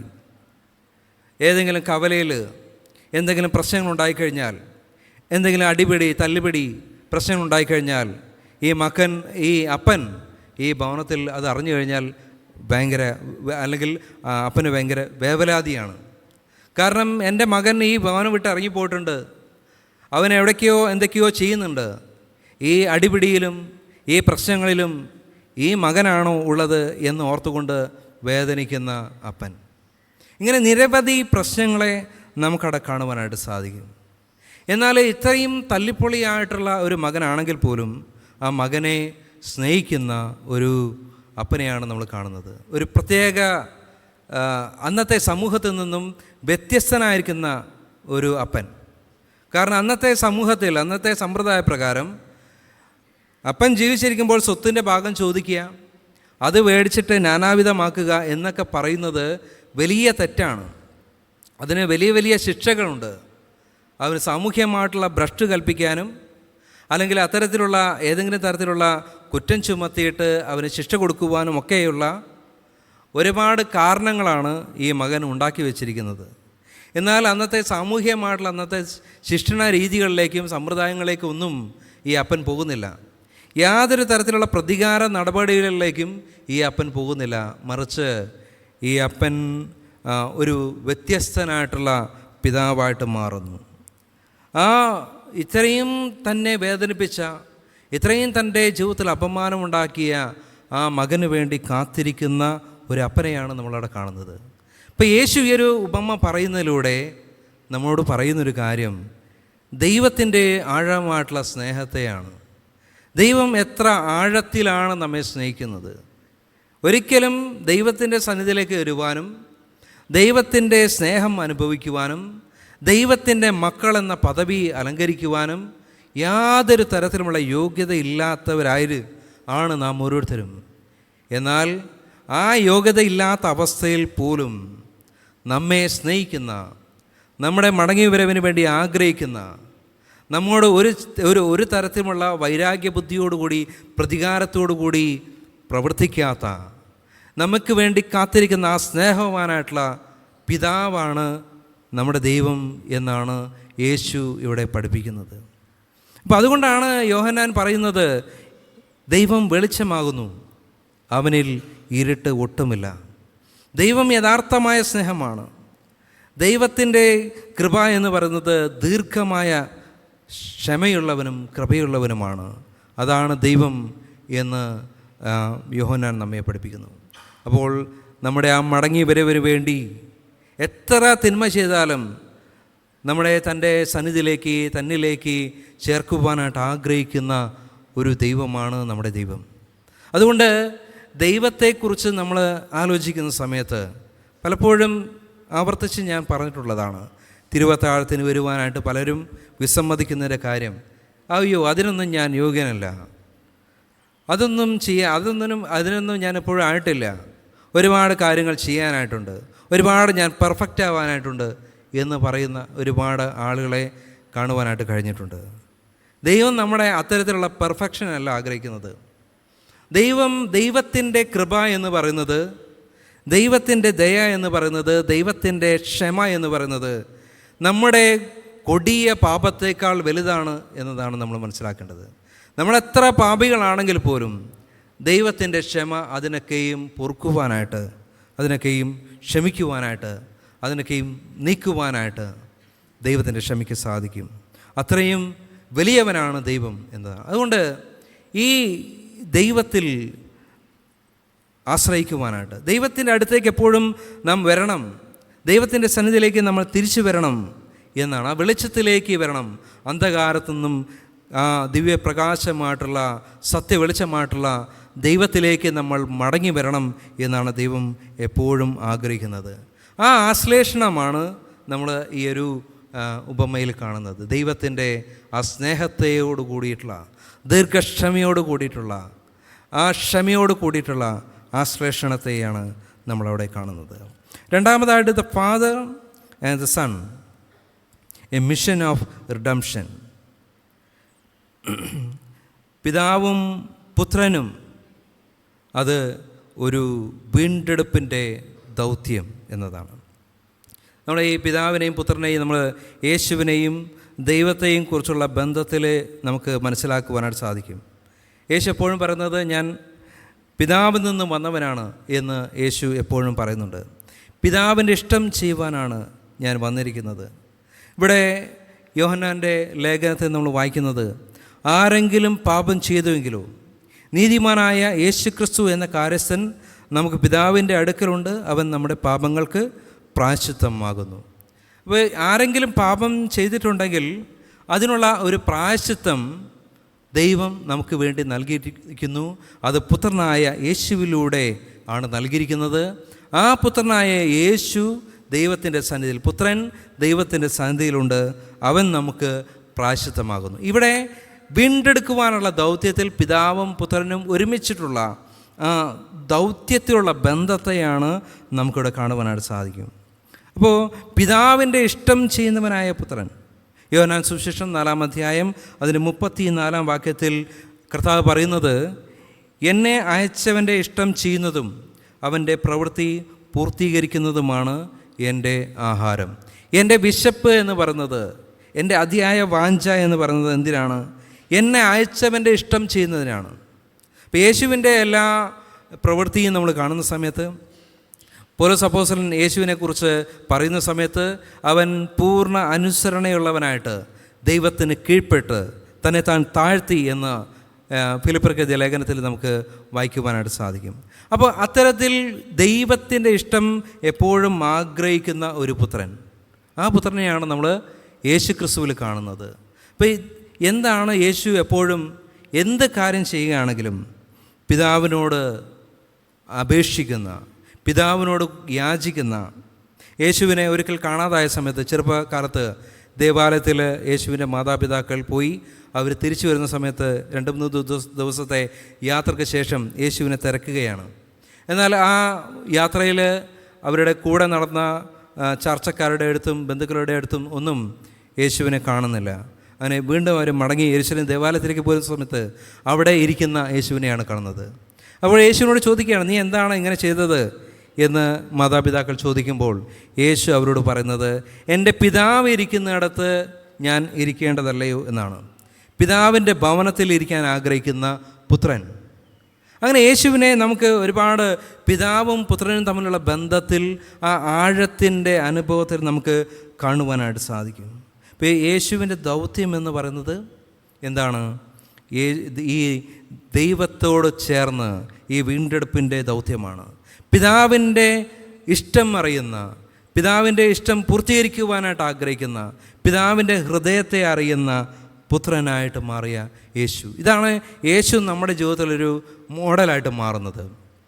പുത്രൻ എന്ന രീതിയിൽ നമ്മുടെ ഒരു ഉത്തമ മാതൃകയായിട്ട് യേശു മാറുന്നത് പിതാവിനോട് അടുത്തിരിക്കുന്നവനും പിതാവിൻ്റെ ഹൃദയത്തെ അറിയുന്നവരും പിതാവിൻ്റെ ഇഷ്ടത്തെ അറിയുന്നവരും അത് ചെയ്യുവാനായിട്ട് ആഗ്രഹിക്കുന്നവനും വാഞ്ചിക്കുന്നവനുമായ പുത്രൻ.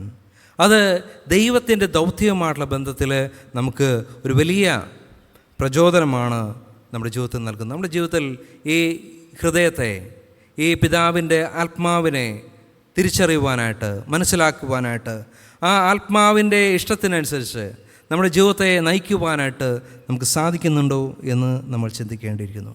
മൂന്നാമതായിട്ട് ദ മിഷൻ ഓഫ് റിക്കൺസിലിയേഷൻ. പുത്രൻ്റെ മിഷൻ എന്ന് പറയുന്നത് അനുരഞ്ജനം എന്നതാണ്. ഈ ധൂർത്തപുത്രനെക്കുറിച്ച് നമ്മൾ പഠിക്കുന്ന സമയത്ത് അവന് വളരെ ഈ പിതാവിനോട് യാതൊരു തരത്തിലുമുള്ള സ്നേഹമില്ലാത്തവനായിരുന്നു. അത്തരത്തിലുള്ള യാതൊരു ഉത്തരവാദിത്തങ്ങളും ഇഷ്ടപ്പെടാത്ത, അല്ലെങ്കിൽ ചെയ്യാത്ത, അതിനെ യാതൊരു വിലയും കൽപ്പിക്കാത്ത, ബന്ധങ്ങൾക്ക് യാതൊരു വിലയും കൽപ്പിക്കാത്ത ഒരു തല്ലിപ്പൊളിയായിട്ടുള്ള ഒരു മകനാണ് ഈ ധൂർത്തപുത്രൻ എന്ന് പറയുന്നത്. അവനെ സംബന്ധിച്ച് ഈ പിതാവ് പുത്രൻ എന്ന് പറയുന്ന ബന്ധത്തിനൊന്നും യാതൊരു വിലയുമില്ല. കുടുംബത്തിന് പ്രത്യേകിച്ച് വിലയൊന്നുമില്ല. അവൻ്റേതായിട്ടുള്ള ഒരു ലോകം, അതിനപ്പുറത്തേക്ക് യാതൊരു തരത്തിലുമുള്ള ഉത്തരവാദിത്തങ്ങളും എടുക്കുവാനായിട്ട് യാതൊരു തരത്തിലുമുള്ള അത്തരത്തിലുള്ള ചിന്തകളൊന്നുമില്ലാത്ത ഒരു മകനാണ്. അപ്പോൾ നമ്മുടെ ജീവിതത്തിൽ നമ്മൾ ചിന്തിക്കേണ്ടത്, ദൈവം ഒരുപാട് ഉത്തരവാദിത്തങ്ങൾ ഈ ഒരു ടെസ്റ്റിലൂടെ നമ്മൾ പഠിക്കുന്ന സമയത്ത്, ഈ ടെസ്റ്റ് ഒരു കുടുംബത്തിൻ്റെ പശ്ചാത്തലത്തിലാണ് നമുക്ക് പറയുന്നത്. ഒരു കുടുംബത്തിൽ എങ്ങനെയാണ് നമ്മൾ ജീവിക്കുന്നത്, ആയിരിക്കുന്നത്, ആ ഒരു പശ്ചാത്തലത്തിലാണ് നമ്മൾ ഈ ഒരു ടെസ്റ്റ് വായിക്കേണ്ടത്. ഒരു കുടുംബത്തിൻ്റെ ഒരുപാട് കാര്യങ്ങളെക്കുറിച്ച്, ഈ പ്രശ്നങ്ങളെക്കുറിച്ച് ഈ ടെസ്റ്റ് വിശകലനം ചെയ്തു കഴിഞ്ഞാൽ നമുക്ക് മനസ്സിലാക്കാനായിട്ട് സാധിക്കും. സിംഗിൾ പാരൻ്റ് എന്ന് പറയുന്നത് മറ്റൊരു വിഷയമാണ്. ഇവിടെ എങ്ങനെയാണ് രണ്ടാമത്തെ മകൻ ഇങ്ങനെയായി തീർന്നത്? ഒരു പക്ഷേ അപ്പനെ മാത്രം നമ്മളിവിടെ കാണുന്നുള്ളൂ. ആ ഒരു സാഹചര്യത്തിൽ ഉണ്ടായ ഈ മകൻ്റെ സ്വഭാവത്തിലുണ്ടായ വൈകല്യങ്ങൾ, അങ്ങനെ ഒരുപാട് പ്രശ്നങ്ങൾ നമുക്ക് ഇവിടെ കാണുവാനായിട്ട് സാധിക്കും. അതുകൊണ്ട് തന്നെ ഇവിടെ നമ്മുടെ കുടുംബത്തിൽ ഒരുപാട് ഉത്തരവാദിത്തങ്ങളുണ്ട് കുടുംബവുമായിട്ട് ബന്ധപ്പെട്ട് നമുക്ക് ഒരുപാട് കടമകൾ നിറവേറ്റാനായിട്ടുണ്ട് എന്നുകൂടി ഈ ടെസ്റ്റ് നമ്മെ ഓർപ്പിക്കുകയാണ് ചെയ്യുന്നത്. കുടുംബത്തെക്കുറിച്ച് കുറച്ച് ബോധമുള്ളവരായിട്ട് ജീവിക്കുവാൻ, കുടുംബത്തെക്കുറിച്ച് കുറച്ച് ചിന്തയുള്ളവരായിട്ട്, ഭവനത്തെക്കുറിച്ച്, കുടുംബത്തെക്കുറിച്ച്, അതിൻ്റെ പാരമ്പര്യത്തെക്കുറിച്ച്, ബന്ധങ്ങളെക്കുറിച്ച്, ഉത്തരവാദിത്തങ്ങളെക്കുറിച്ച് ഒന്നും ബോധമില്ലാതെ നടക്കുന്ന അനേകം ആളുകളെ നമുക്ക് കാണാൻ സാധിക്കും. എന്നാൽ കുറച്ച് ബോധത്തോട് കൂടിയിട്ട് കുടുംബത്തിൻ്റെ ഉത്തരവാദിത്തങ്ങളെയും ബന്ധങ്ങൾക്കും ഒക്കെ വില കൽപ്പിക്കുവാനായിട്ടും ഈ ഒരു ടെസ്റ്റ് നമ്മെ പഠിപ്പിക്കുകയാണ്. യേശു നമ്മോട് പറയുന്നത് ഈ ബന്ധങ്ങൾക്കുള്ള വില കർത്താവ് നമ്മെ പഠിപ്പിക്കുന്നുണ്ട്. ബന്ധങ്ങൾ വളരെ വിലപ്പെട്ടതാണ് എന്നുള്ളതാണ്. അതുകൊണ്ട് യേശുവിൻ്റെ ഈ ലോകത്തിലെ ദൗത്യമെന്ന് പറയുന്നത് ഈ ബന്ധങ്ങളെ ഊട്ടിയുറപ്പിക്കുക എന്നുള്ളതാണ്. യേശു ഈ ടെസ്റ്റുകളൊക്കെയും പറയുന്ന സമയത്ത് എന്താണ്, നഷ്ടപ്പെട്ടു പോയതിനെ തിരഞ്ഞെടുക്കാനാണ് മനുഷ്യപുത്രൻ ഈ ലോകത്തിലേക്ക് വന്നിരിക്കുന്നത്. അതായത് ചിതറപ്പെട്ടു പോയതിനെ, ബന്ധങ്ങളിൽ നിന്ന് മറ്റുപോയതിനെ വീണ്ടും ഈ ഫാമിലിയിലേക്ക്, ഈ കുടുംബത്തിലേക്ക് അതിൻ്റെ കണ്ണി ചേർക്കുന്നതിന് വേണ്ടിയിട്ടാണ് ഞാൻ വന്നിരിക്കുന്നത് എന്നതാണ്. അപ്പോൾ യേശുവിൻ്റെ ദൗത്യം നമ്മളിന്ന് വായിച്ചു കേട്ട യോഹന്നാൻ ലേഖനത്തിൽ നമുക്കത് കാണുവാനായിട്ട് സാധിക്കും. ആ പിതാവിൻ്റെ സന്നിധിയിൽ മധ്യസ്ഥനായിട്ടിരിക്കുന്ന കർത്താവ് അനുരഞ്ജനമാണ്. ഇതിൻ്റെ പിതാവിനും മനുഷ്യർക്കും ഇടയിലുള്ള ഒരു മധ്യസ്ഥനായിട്ട് യേശു ഇരിക്കുകയാണ്. നമുക്ക് ഏക മധ്യസ്ഥനായിട്ട് കർത്താവ് അവിടെ ഇരിക്കുന്നത് കാണാൻ, അത് ഒരു അനുരഞ്ജനത്തിൻ്റെ സാധ്യതയാണ് യേശു നമുക്ക് വെളിപ്പെടുത്തിയത്. നമ്മൾ ഈ ടെസ്റ്റ് പഠിക്കുമ്പോൾ മറ്റൊരു കാര്യം കൂടി നമുക്കവിടെ കാണുവാനായിട്ട് സാധിക്കും. ഇവിടെ ഒരു മൂത്ത സഹോദരൻ വളരെ മാന്യനായിട്ടുള്ള ഒരു വ്യക്തിയായിട്ടാണ് ഇതിൽ നമ്മൾ കാണുന്നത്. എന്നാൽ ഈ ഭവനത്തിലേക്ക് വരുന്ന സമയത്ത് ഈ ഭവനത്തിൽ ഒരുപാട് ആഘോഷങ്ങൾ കാണുകയാണ്. എന്താണ് എന്ന് അവൻ അവിടെയുള്ള ആളുകളോടാണ് ചോദിക്കുന്നത്. അവർ പറയുന്നു, നിൻ്റെ തല്ലിപ്പൊളിയായിട്ടുള്ള അനിയൻ തിരിച്ചു വന്നു, അവൻ വന്ന സന്തോഷത്തിൽ അപ്പൻ ഭയങ്കര പാർട്ടി നടത്തുകയാണ് എന്ന് പറയുന്നു. ഇത് കേട്ടിട്ട് മൂത്ത മകൻ കോപാകുലനാകുകയാണ്. അവന് ഭയങ്കര ദേഷ്യം വരുന്നത് അവിടെ കാണുവാനായിട്ട് സാധിക്കും. അപ്പോൾ ഈ മൂത്ത മകൻ അവിടെ പുറത്ത് നിൽക്കുകയാണ്. പിതാവ് വീണ്ടും വന്നിട്ട് ഈ മൂത്ത മകൻ്റെ അടുത്തേക്ക് വരുന്നു, അവനോട് സംസാരിക്കുന്നു. അപ്പോൾ അവന് ഒരുപാട് പരാതികൾ പറയുകയാണ്. ഞാൻ ഇത്രയും കാലം നിന്നോട് കൂടെ ജീവിച്ചു, നിൻ്റെ എല്ലാ കാര്യങ്ങളും ചെയ്തു, അനുസരണത്തോടു കൂടി ഭവനത്തിലൊരു അംഗമായിട്ട് ജീവിച്ചിരുന്നു. എന്നാൽ നീ എനിക്ക് എന്താണ് തന്നത്? ഇത്തരത്തിലൊരു എന്നെ ആഘോഷിക്കാൻ വേണ്ടിയിട്ട് കാളക്കുട്ടിയെ തന്നില്ല, അങ്ങനെയുള്ള യാതൊരു സൗകര്യങ്ങളും എനിക്ക് തന്നില്ല എന്ന് പറഞ്ഞുകൊണ്ട് പരാതി പറഞ്ഞുകൊണ്ട് പെറുപെറുത്തുകൊണ്ട് പുറത്ത് നിൽക്കുന്ന ഒരു മൂത്ത സഹോദരനെയാണ് നമ്മൾ അവിടെ കാണുന്നത്. എന്നാൽ യേശു അവിടെ വിപരീതമായിട്ടാണ്. യേശു എന്ന് പറയുന്ന സഹോദരൻ, യേശു നമുക്കൊരു മാതൃകയാകുന്നത്. യേശു ഇത്തരത്തിലുള്ള ബന്ധങ്ങളെ വിച്ഛേദിക്കുന്നതിന് വേണ്ടിയിട്ട് ആഗ്രഹിക്കുന്നവനല്ല, മറിച്ച് ബന്ധങ്ങളെ പിതാവിലേക്ക് ബന്ധങ്ങളെ പുതുക്കുവാനായിട്ട്, കണ്ണി ചേർക്കുവാനായിട്ട്, അനുരഞ്ജനത്തിൻ്റെ അനുഭവത്തിലേക്ക് കൊണ്ടുവരാനായിട്ടുള്ള ഒരു വലിയ ദൗത്യമാണ് യേശുവിനുള്ളത് എന്ന് നമുക്കവിടെ കാണുവാനായിട്ട് സാധിക്കും. അപ്പോൾ ഈ ദൈവം സ്നേഹമാണ്, ദൈവം വെളിച്ചമാണ്, ദൈവം ക്ഷമിക്കുന്നവനാണ് എന്ന ഒരു വലിയ ഒരു സന്ദേശമാണ് നമുക്കവിടെ കാണുവാനായിട്ട് സാധിക്കുന്നത്. നമ്മുടെ ജീവിതത്തിൽ ഈ ഒരു ദൈവത്തിൻ്റെ ദൗത്യത്തെ ഏറ്റെടുക്കുവാനായിട്ടുള്ള ഒരു വലിയ ഉത്തരവാദിത്വം നമുക്കും എല്ലാവർക്കും ദൈവം നൽകിയിട്ടുണ്ട്. ഈ ഒരു അനുരഞ്ജനത്തിൻ്റെ അനുഭവത്തിലേക്ക് കടന്നു വരുവാൻ, ദൈവത്തിൻ്റെ മക്കളായിട്ട് ജീവിക്കുവാൻ, ഈ ലേഖനത്തിൽ പറഞ്ഞതുപോലെ വെളിച്ചത്തിൽ വസിക്കുവാൻ, ഞാൻ ദൈവത്തിൽ വിശ്വസിക്കുന്നു, ദൈവത്തെ സ്നേഹിക്കുന്നു എന്ന് പറയുകയും എന്നാൽ ഇരുട്ടിൽ ജീവിക്കുകയും ചെയ്യുന്നുവെങ്കിൽ നിങ്ങൾ അസത്യമാണ് പറയുന്നത് എന്ന് പറയുന്നു.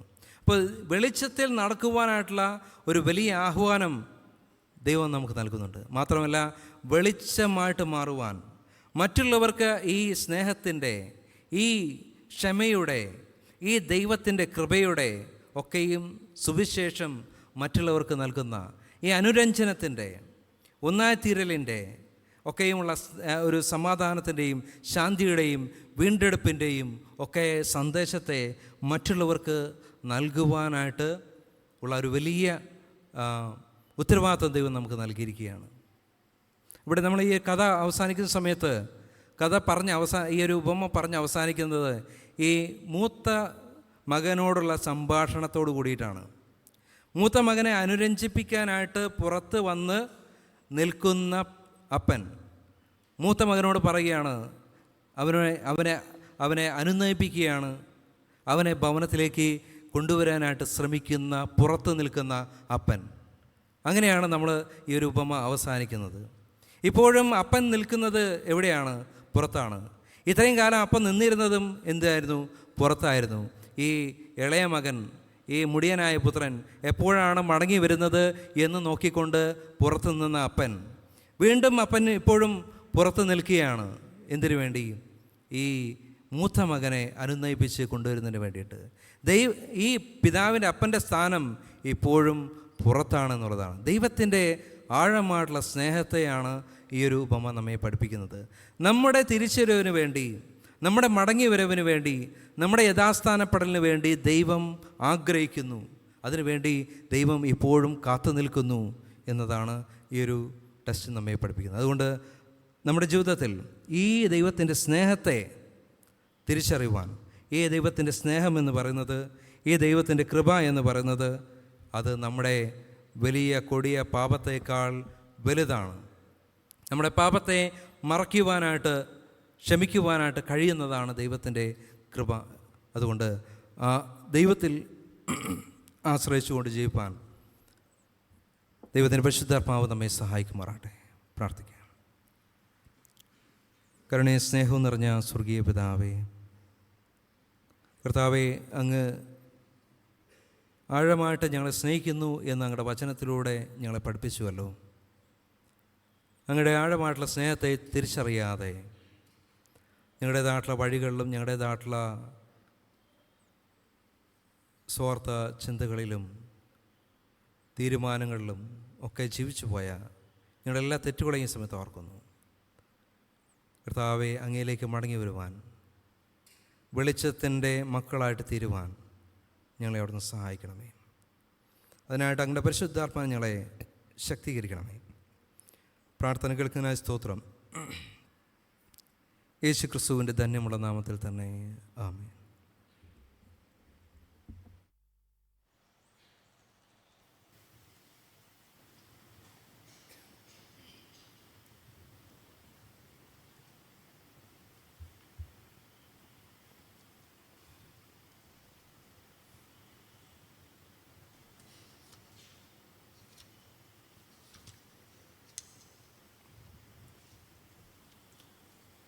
നമുക്കെല്ലാവർക്കും മൂന്നാം ഗീതത്തിൻ്റെ മൂന്നാമത്തെ ചരണം പാടാം.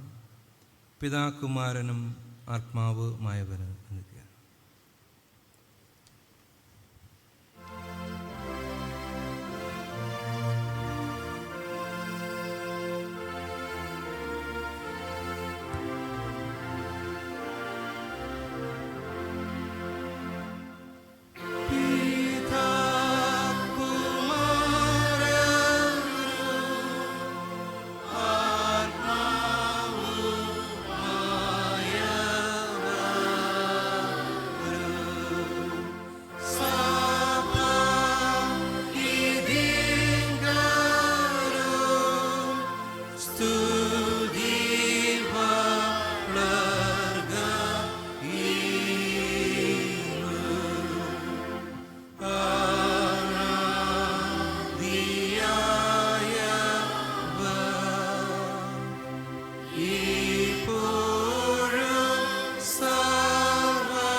കർത്താവ് പഠിപ്പിച്ച പോലെ നമുക്ക് പ്രാർത്ഥിക്കാം. സുരസ്നായ ഞങ്ങളുടെ പിതാവേ, നിന്റെ നാമം വിശദീകരിക്കപ്പെടണമേ, നിന്റെ രാജ്യം വരണമേ, നിരീക്ഷണ സുഹൃത്തുക്കളെ പോലെ ഭൂമിയിലും ആകണമേ.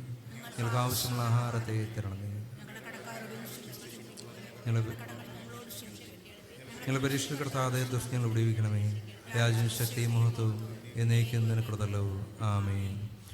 ഒടുവിലായ വിശ്വാസത്തോടെ കർത്താവിൻ്റെ ആശീർവാദം കൈക്കൊള്ളുവിൻ. യഹോവ നിങ്ങളെ അനുഗ്രഹിച്ച് കാക്കുമാറാകട്ടെ. യഹോവ തിരുമുഖം നിങ്ങളുടെ മേൽ പ്രകാശിപ്പിച്ച് നിങ്ങളോട് കൃപയുള്ളവനാകട്ടെ. യഹോവ തിരുമുഖം നിങ്ങളുടെ മേൽ ഉയർത്തി നിങ്ങൾക്ക് സമാധാനം നൽകുമാറാകട്ടെ.